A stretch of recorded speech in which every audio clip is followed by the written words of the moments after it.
자, 그럼 이제 이어서 마케팅 경영활동 이어서 진행하도록 하겠습니다.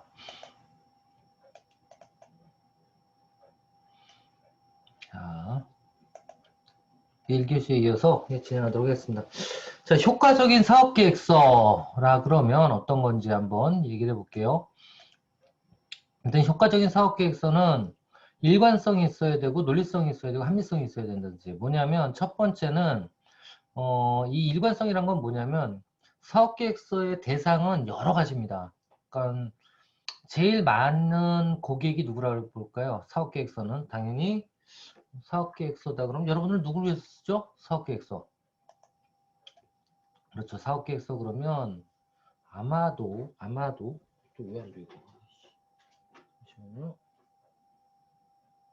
그치. 예. 아마도 제일 많이 대상으로 하는 게 투자자 아닐까요? 투자자가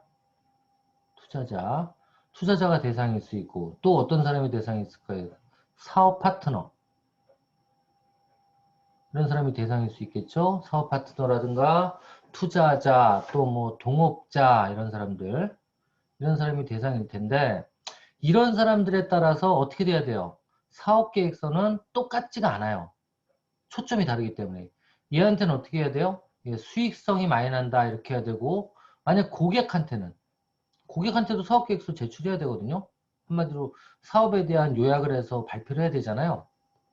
이런 고객한테는 어떻게 해야 될까요?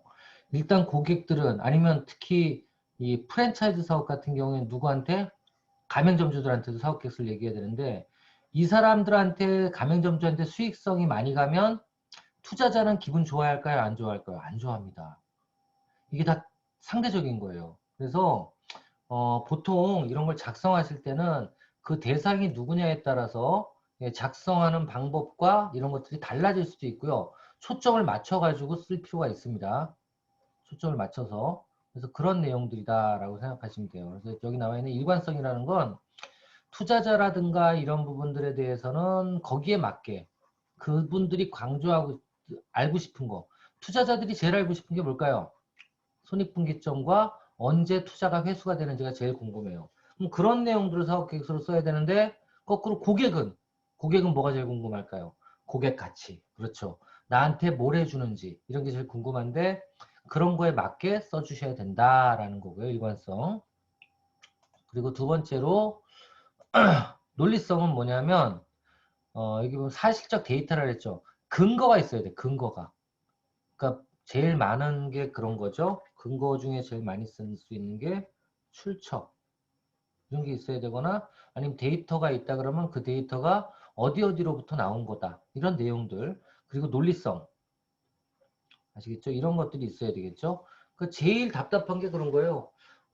매출 계획을 세웠는데 매출은 1차 년도에 2억이고 2차 년도에 4억이래. 그 정도 계획을 잡았어. 근데 그게 왜 그렇게 나옵니까? 라고 물어보면 대답하는 게 그 정도 팔아야지 수익이 나니까요. 이렇게 대답한다면 말이 안 되죠. 그렇죠?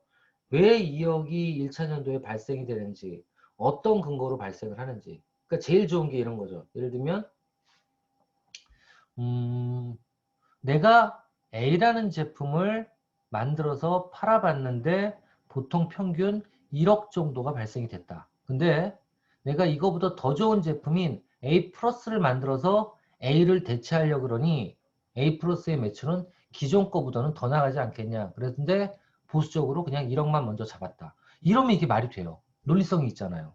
그죠? 그리고 근거도 있잖아요. 기존에 A라는 제품을 팔아봤더니 1억이 발생이 됐다는 근거가 있잖아요. 만약에 이게 없으면 그 다음에 시장 분석 결과를 얘기를 해줘야죠. 예를 들면 뭐 경쟁사 제품이 1억을 팔고 있는데 내가 이 제품보다 기술적으로 이런 게 좋기 때문에 적어도 경쟁사 제품의 50% 내가 먹을 수 있다. 그래서 50% 정도 MS를 차지하는 걸 가지고 예상해서 1억개 50%인 0.5, 그러니까 5천만 원 정도는 내가 1차 년도에 판매할 수 있을 것 같다라고 봤다. 이렇게 돼야 돼요. 그게 논리성입니다. 이런 논리성이 분명히 있어야 된다는 겁니다. 근거 없이 모든 거를 사업계획서를 썼다? 네, 깨지기 딱 좋습니다. 깨지기 딱 좋아요. 그다음 세 번째가 이제 합리성이죠. 그렇죠. 미래에 대한 막연한 가정이나 증명할 수 없는 자료 이런 것들이 있으면 안 됩니다. 아직 합리적으로 근거를 다 제시할 수 있어야 된다라는 거예요. 그래서 여기서는 시험 문제에 나올 게 뭘까요? 효과적인 사업계획서의 조건은 뭐 아니면 그 요소는 했을 때 일관성이 있어야 되고 논리성이 있어야 되고 합리성이 있어야 된다. 이 세 가지. 그죠? 이런 거. 자, 또 여기다 적어 드릴게요. 그 다음에 효과적 또는 어, 사업 효과적 또는 잘된 유용한 잘 만든 사업 계획서의 요소는 무엇인가? 이거 알아둬야 돼요. 일관성, 논리성, 합리성. 이 세 가지입니다. 이걸 알아두셔야 되고요. 자, 그 다음에 이제 넘어갈게요. 뭐 경영 전략 이런 거 필요 없습니다. 자, 지금 이번 과정에서 제일 중요한 건 결국은 뭐냐면 이런 분석이나 프레임들이에요. 그래서 이런 것들을 여러분들이 이해를 쉽게 할 수 있어야 되고, 아, 무슨 얘기를 하는구나, 이런 걸 알 수 있으면 됩니다. 여기 나와 있는 것처럼 일단 첫 번째 여러분들 제일 많이 들어본 게 뭐죠? 여기 보면 외부 환경 분석, 내부 환경 분석에서 스왓은 배웠어요. 스왓. SW 분석, OT 분석. 그죠? 요거 말고 뭐 포터의 산업 분석, 또 뭐, 이게 뭐예요, 이게? 외부 산업 분석이 OT잖아요. 그리고 내부 산업 분석이 SW. 그래서 합쳐서 스왓 분석이에요. SW, OT 분석이 스왓 분석인데, 이 OT 분석은, 그러니까 외부 분석은 SCP 모형이라든가 포토의 산업 구조 분석 또 이렇게 세부적으로 나눠지고 또 내부 환경 분석은 기업 분석, 기업 문화, 기업 내부 자원, VRIO 분석 이런 걸로 나눠진다 이 뜻이에요. 그리고 기업 전략은 이런 거고 뭐 이런 거 있는데 이런 거를 다 외울 수는 없지만 이런 것들이 뭐 뭔지는 아셔야 돼요. 그래서 오늘은 프레임에 대해서 좀 공부를 해보도록 하겠습니다. 이거 전체가 시험 문제 나오진 않아요. 자, 일단 이것도 넘어가고요. 이런 단계별 기호입니다. 제일 처음에 이것도 어쩌면 나오겠다. 예, 적어드릴게요. 다시 경영 전략 수립의 단계 뭐예요? 처음에 사업 구조 파악, 두 번째 외부 환경 분석, 세 번째 내부 역량 분석. 이게 뭐예요? SW라 그랬어요. 그다음에 비전, 전략, 과제, 도출, 그다음에 사업별 전략 수립, 그다음에 피드백, 실행 및 피드백.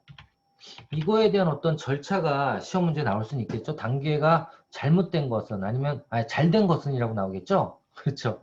그리고 다른 것 한 네다섯 개는 틀리게 되겠죠. 뭐 처음이 실행 및 피드백이라고부터 시작이 돼서 이렇게 쓸 수도 있겠죠. 자, 그럼 그렇다 치고 자 이제부터 하나씩 그 산업구조 분석에 대해서 한번 보도록 하겠습니다. 이론이에요, 이론. 스왓에서 그죠? 여러분들은 아마 수압 분석은 배웠을 거예요. 스왓 분석에서 수압 분석에서 SW 말고 OT 예, 외부 환경 분석이죠, 이 두 개. 그죠? 스왓 스왓 이게 뭐예요? 외부 환경 분석인데 강점, 약점, 기회, 위협 이렇게 돼요. 그래서 네 개예요. 강점이 스트롱, 약점이 위크니스, 그리고 opportunity O, 기회, 그 다음에 위협, threat. 그래서 네 가지의 분석을 스왓이라 그러는데 이 중에서 기회나 위협, 이 외부 환경 분석에서 가장 대표적인 게 뭐예요? 이거 이제 아니까 넘어가고 좀 이따 또 나올 거예요. 포터의 산업 구조 분석입니다. 이게 뭐냐면 파이브 포스라는 뜻이에요. 파이브 포스. 네. 이게 뭐야? 다섯 가지 힘이란 뜻이거든요. 이 다섯 가지 힘이 뭐냐? 이거부터 먼저 시험 문제 나올 가능성이 많아요. 다섯 가지 힘이 뭐냐? 첫 번째가 뭐예요? 경쟁 강도예요. 경쟁 강도. 그러니까 뭐냐면 그 수요는 10명인데 공급자가 10명인 시장이 있을 수 있고요. 수요가 100인데 공급자가 10명의 시장이 있을 수가 있고요. 그쵸? 네. 그럼 어떤 쪽이 더 나은 거예요? 다시 한번 일단 적어볼게요. 예를 들면 수요가 공급이 있어. 어떤 산업체인지 모르겠어. 산업 1. 일이 있는데 수요는 1000, 공급은 100. 또 산업 B, B는 수요는 500, 공급은 1000. 그 다음에 산업 C는 수요는 만인데 공급은 60만. 네, 정확하게 이런 데가 어딘 줄 아세요? 이게 바로 외식이에요. 외식 산업이에요. 수요는 만밖에 안 되는데 공급은 60만. 그죠? 어떤 거는 수요는 500인데 이거는 공급이 1000이다. 그럼 어떻게 돼요? 예, 많이 망해야 되겠죠? 근데 이게 제일 좋은 거죠. 산업 A가.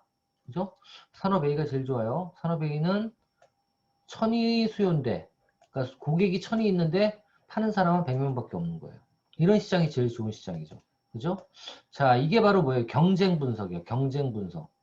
경쟁 분석. 아시겠죠? 경쟁 강도.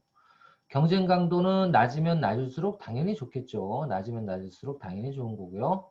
자, 첫 번째 포스가 뭐예요? 경쟁이라는 포스예요. 경쟁이라는 포스. 자, 두 번째, 그 다음에 어떤 게 있어요? 일단 경쟁 강도라는 게 있고요. 두 번째는 또 다른 힘은 뭐예요? 공급자의 힘이에요. 공급자의 힘. 무슨 힘인지 아세요? 그러니까 예를 들면 내가 예를 들면 뭐랄까 예를 들면 마스크를 공장을 차렸어요. 그럼 마스크가 최종 제품이죠. 근데 마스크를 만들려면 뭐가 필요해요? 패드, 이게 필요하고, 예를 들면 이 천 원료가 필요하고 이걸 공급해야 되고, 그리고 이런 그 뭐라 그래야 돼 이거 줄 같은 것도 있어야 되고 이런데, 예를 들면 이 천을 공급하는 공급자가 한 100명이 있어. 그럼 나는 어떻게 해요? 선택을 할 수 있죠. 많으면 많을수록 좋아요, 적으면 적을수록 좋아요. 이게 바로 공급자 교섭력이에요. 아시겠죠? 공급자 교섭력. 그래서 그 시장에서 공급자가 많고 적음에 따라서 사업을 편하게 할 수 있거나 나쁘게 할 수도 있겠죠. 만약에 공급자가 한 명밖에 없어. 천을 공급하는 사람이. 그럼 저는 어떻게 해요? 얘가 죽으라면 죽어야 돼요. 그쵸? 그런 거. 그래서 공급자 교섭력도 하나의 파이브포스의 중요한 축이다. 또 하나는 구매자 교섭력이에요. 아시겠죠? 이건 뭐냐면 또 사업을 하는 힘 중에 구매자, 그러니까 고객들을 내가 교섭할 수 있는 능력. 이것도 하나의 그 능력이라고 큰 힘이라고 보시면 돼요. 자, 처음에는 경쟁 강도. 그래서 내가 경쟁자를 이길 수 있는 힘. 두 번째는 공급자 교섭력. 공급자를 맘대로 할 수 있는 힘. 그 다음 구매자 교섭력. 구매자를 내가 맘대로 할 수 있는 힘. 그 다음에 또 어떤 거? 신규 기업 진입. 신규 기업이 진입했을 때 그 친구들을 맘대로 할 수 있는 힘. 아시겠죠? 리스크를 모면할 수 있는 힘. 그 다음 또 하나는 대체품 위협이라는 겁니다. 뭐냐면 나는 A라는 제품을 판매하고 있는데 그 제품 대신해서 B라는 제품이 많이 나올 수도 있잖아요. 똑같은 제품이 아닌. 그러니까 예를 들면 그런 겁니다. 이건 이제 산업의 경계를 무너뜨린다고 하는데요. 예를 들면 운동화의 대체품은 뭐가 될 수 있어요? 운동화 제품의 대체품. 대체품이 잘못하면 게임이 될 수도 있습니다. 그렇죠? 왜? 농구, 축구를 요즘엔 밖에 나가서 안 하고 뭘로 해요? 컴퓨터로 하니까 잘못하면 그 시장의 그 제품이라든가 매출이 대체품인 게임으로 인해 가지고 망가질 수 있거든요. 그렇죠? 이 다섯 가지를 그래서 포터의 산업구조 분석의 5 분석이라고 표현을 해요. 자, 이 5가지 분석을 하는 게 뭐예요? 포터의 산업구조 분석입니다. 이건 다 외부 환경이에요. 그렇죠? 네. 첫 번째, 경쟁자를 분석하고요. 두 번째, 공급자를 분석하고요. 공급자의 교섭력. 그 다음 세 번째, 구매자의 교섭력을 분석하고, 그리고 신규 기업 진입에 대한 거, 그 다음 대체품 위협. 이거를 내가 생각하기에, 일단 경쟁자는 내가 제일 세. 다 누를 수 있어. 그럼 강. 그리고 공급자는, 교섭력은 기존 경쟁사보다 내가 그냥 중간 정도 돼. 그럼 중. 그 다음에 구매자 교섭력은 강해. 그럼 강. 그 다음에 대체품. 근데 이게 만약에 이렇게 바뀐다. 이렇게 바뀐다. 신규 기업 진입 위험이 높아지고, 그리고 기존 경쟁자 계속 높아지고, 이건 높아지지만 공급자 교섭력이 강해지고, 그리고 신규 기업 진입 위협이 강해지면 난 어떻게 될 것인가? 그거에 대한 시사점을 쓰는 게 바로 뭐예요? 산업구조 분석이에요. 아시겠죠? 앞으로 어떻게 바뀔 텐데 그 바뀌면 어떤 시사점이 나타나고 내가 어떻게 해야 될지를 쓰는 게 이제 경영 전략의 외부 환경 분석에서 세부적인 부분이죠. 자, 이렇게 갈 수가 있고요. 그다음 수합 분석은 뭐 계속 다뤄봤던 거죠. 기회, opportunity, threat, 위험, 그다음에 강점, 약점을 가지고 여러분들이 여러 가지 전략을 세울 수가 있는데요. 일단 위험 요인이 있고 그리고 강점이 있으면 어떻게 해요? 강한 거를 살리면서 threat, 위협을 없애버려야 되잖아요. 위협을 회피하면서 강점을 사용하는 건 다각화 전략이다. 그렇게 표현을 해요. 그러니까 강점이 있으니까 강하니까 그런 제품에 대해서 강한 거 어떤 제품에 대한 어떤 강점이 있으면 그 강점을 최대한 살리고 어떻게 해요? 위험 요인을 없애버리는 그런 거를 이제 다각화 전략이다 그렇게 표현하고요.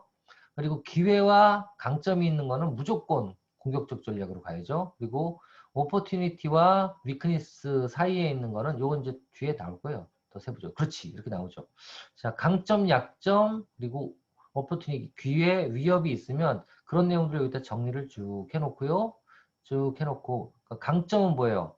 내가 내부적으로 내가 할 수 있는 강점. 그러니까 강점은 뭐예요? 나는 돈이 많아. 강점이야. 내 제품은 기술력이 뛰어나. 강점이에요. 좋죠? 그 다음에 위크니스는 약점이에요. 뭐가 약점이 될 수 있을까요? 어, 나는 근데 인력이 없어. 인원이 아직 구성이 안 됐고, 그리고 내 또 약점은 이제 창업 기업이야. 업력이 안 돼. 이런 거 약점이죠. 예를 들면. 그리고 오퍼튜니티는 뭐냐면 이 시장은 계속 발전하고 있어. 커져가고 있어. 이런 거 강점이, 기회죠. 또 어떤 기회가 될 수 있을까요? 규제가 없어지기 시작했어. 예, 그건 기회일 수 있어요. 그렇죠? 뚜릿은 뭐예요? 그런데 무역 장벽이 해제돼서 외국 제품들이 엄청나게 들어와. 뭐야 이거는? 위험 요인이에요. 내가 어떻게 할 수 있는 게 아니잖아. 그러니까 이쪽은 내가 운 좋게 좋은 상황이 만들어지면 외부 환경이 만들어지면 여기. 외부 환경이 나쁘게 만들어지면 여기. 이걸 적는 거예요. 그렇게 해서 이거와 이거를 스트렝스와 오퍼튜니티를 더한 여기는 뭐예요? 공격적인 무조건 막 나가는 거야 이제 이러면. 그리고 위크니스와 오퍼튜니티, 위크니스와 오퍼튜니티는 약점 극복을 하기 위해서 해나가는 어떤 전략적인 부분들이 있으면 여기다 적고요. 그 다음에 ST 전략, WT 전략 똑같아요. 여기다 적는 거예요. 그래서 이런 프레임을 여러분들이 또 하나를 만드시면 되겠죠. 예, 뭐 외부 환경 구성은 이런 틀을 만들어서 쓰시면 좋고요. 이런 틀을. 그리고 수압 분석 같은 경우에는 이런 틀을 만들어서 쓰시면 좋다라는 거. 그리고 수압 분석은 뭐다? 팩터들만 아시면 좋을 것 같아요. 팩터들만. 수압 분석은 여기 있네, 위에 있네요. 자, 뭐뭐뭐뭐 강점, 기회, 약점, 기회, 위협인데 이 네 가지에 대한 전략은 어떻게 돼요? 전략은 여기 나와 있는 SO 전략, SO 전략, 그 다음에 WO 전략, 그 다음에 ST 전략, 그 다음에 WT 전략. 이렇게 네 가지 전략이 있다라는 거 알아두시면 될 것 같고요. 네 가지 전략, 네 가지 전략이 있다. 이렇게 알아두시면 되고, 더 좀 구체적으로 나가면 SO 전략은 일단 볼까요? 자, SO 전략은 공격 전략. 그리고 WO 전략은 약점 극복. 그 다음에 ST 전략은 다각화. 그 다음에 WT 전략은 방어. 이렇게 되겠죠. 이 네 가지가 전략이다라고 생각하시면 될 것 같아요. 자, 됐고요. 그럼 또 넘어가 볼게요. 빨리빨리 해야지. 자, 이건 이제 수학 분석에 대한 어떤 예를 나타낸 거니까요. 한번 보시고, 예, 한번 보시고 넘어가시면 될 것 같고요. 그 다음에 이제 Key Success Factor, KSF 팩터에 대한 프레임입니다. 이건 뭐냐면, 현재 우리의 제품의 강점이 뭔지, 아니면 우리 사업의 강점이 뭔지를 적어보고요. 그거에 따른 미래 환경은 외부 환경 분석에서 나오겠죠. 외부 환경 분석을 통해서 미래에는 어떤 것이 우리 키 팩터가 될 거다. 그러니까 성공 요인은 이런 거 때문일 거다 하고 적어 주셔야 돼요. 아시겠죠? 근데 여기서는 이제 이 위에 있는 거, 이런 외부 환경이라든가 내부 환경 분석, 이거를 토대로 해서 여기에 키 팩터를 적고요. 그 다음에 환경 분석을 한 다음에 미래에는 어떻게 바뀔 것이다. 시사점 간단하게 적어주시면 되고요. 자, 이제 또 유명한, 요 위에 건 시험지 안 나와요. 밑에 거 BCG 모형에 대해서 이해를 하셔야 되는데요. 이 BCG 모형은 뭐냐면 가로축 가로 S축이라고 그러죠. X축은 뭐예요? X축은 시장 점유율이라고 표현할게요. 시장 점유율이라고 표현할게요. 점유율. 그래서 여기는 보면 2에서 0까지 되어 있는데 보통 1은 1은 뭐야? 1은 경쟁자와 시장 동등이라고 보시면 되고요. 2는 경쟁자보다 우위. 그죠? 그다음에 0은 경쟁자보다 하위. 이렇게 보시면 돼요. 그러니까 경쟁자보다 내가 훨씬 더 제품 판매량도 많고 그 시장에서 이러면 뭐야? 2라는 거고 시장 점유율이 높다는 거고요. 그렇지 않고 비슷하다 그러면 1. 그 다음에 1보다 낮으면 더 약하다라고 보시면 되고요. 세로축은 뭐예요? 세로축은 마켓의 시장 성장률. Y축은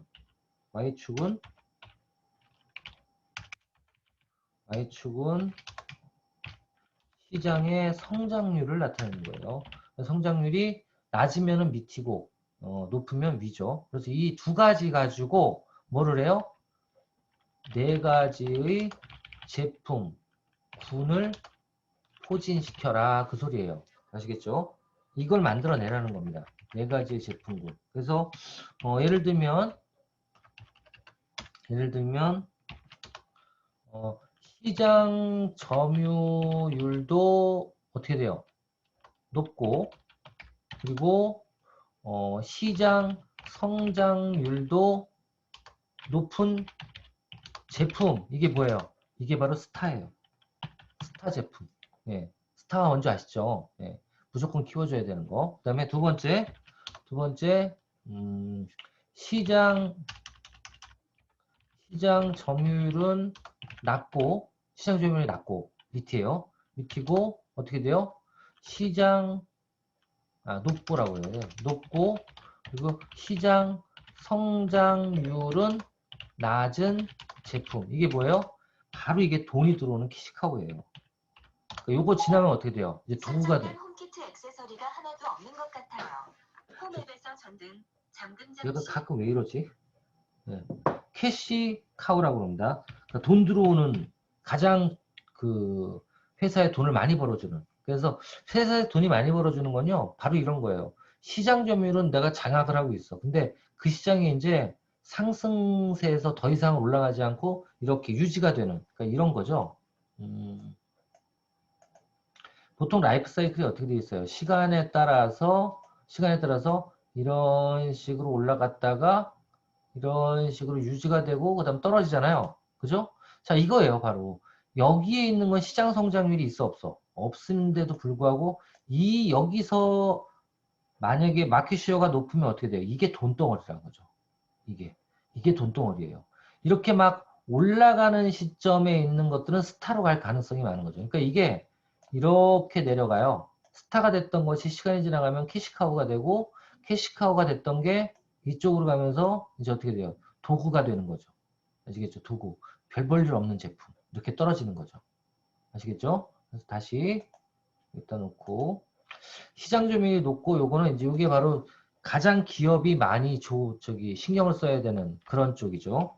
저렇게 만들어내야 돼요. 캐시카우를. 그 다음에 시장 점유율이 어떻게 해요? 낮고, 그리고 시장 성장률이 높은 제품. 이게 바로 뭐예요? 퀘션 마크라는 거죠. 이거는 잘하면 크는 거고 그렇지 않으면 망하는 거야. 아시겠죠? 왜? 시장 성장률이 높기 때문에 장악만 하면 클 수 있죠. 그래서 이런 거는 이제 어떻게 보면 조금은 마켓 시어가 높아질 수 있도록 만들어주는 게 가장 중요하겠죠. 그죠? 아야, 머리 꼬였네. 자, 이렇게 되고요. 그 다음 네 번째, 시장 점유율도 낮고 시장 성장률도 낮은 제품, 이걸 뭐라 그래요? 이거를 도구라고 합니다. 도구 제품. 그렇죠. 그래서 여러분들의 그 상품들 중에 어디에 상품이 위치하고 있는지를 이렇게 표로 파악하는 거. 이게 바로 BCG 매트릭스라고 해요. BCG 매트릭스. 그래서 요거는 시험 문제에 아마 요런 거는 뭐니? 이렇게 물어볼 수 있겠죠. 뭐니? 하고. 그러니까 시장 점유율이 높고 시장 성장률이 낮은 제품은 뭐예요? 하고 물어볼 수 있고. 그죠? 시장 점유율이 높고 시장 성장률까지 높은 제품은 뭐예요? 이렇게 표현할 수 있겠죠. 그래서 이런 거. 그리고 X축은 뭐다? 시장 점유율이고 세로축은 뭐다? 시장 성장률이다. 이것만 알아두시면 될 것 같습니다. 자, 빨리빨리 넘어가야지 또. 네, 넘어갈게요. 또. 자, 넘어갈게요. 자, 그 다음에 이제 GE 매트릭스라는 게 있습니다. GE 매트릭스. GE 매트릭스. 여기까지만 해놓을게요. GE 매트릭스. GE 매트릭스. GE 매트릭스. 이건 뭐냐면, 가로축은 이거는 기능에 관련된 거예요. 제품의 경쟁력, 기능성, 기능에 대한 거. 이런 게 가로축이고요. 가로축은 어떻게 되어 있어요? 이쪽이 높음에서 낮음으로 표시. 이렇게 되어 있고, 그 다음 세로축은 뭐예요? 세로축은 시장 매력도라고 합니다. 시장 매력도. 어떻게 보면 성장 가능성이라고 봐도 되겠죠. 이렇게 두 가지가 있는데요. 이 두 가지에 따른 9가지. 이거를 어떻게 했어요? 여기 보면 고수준, 중간 수준, 그리고 저수준으로 나눠서. 어떻게 보면 저기 위에 있는 BCG 매트릭스랑 비슷하긴 한데 GE 매트릭스는 그거를 3개 고, 중, 저로 나눠가지고 총 9개의 분야 매트릭스를 구성하도록 분석을 한 거예요.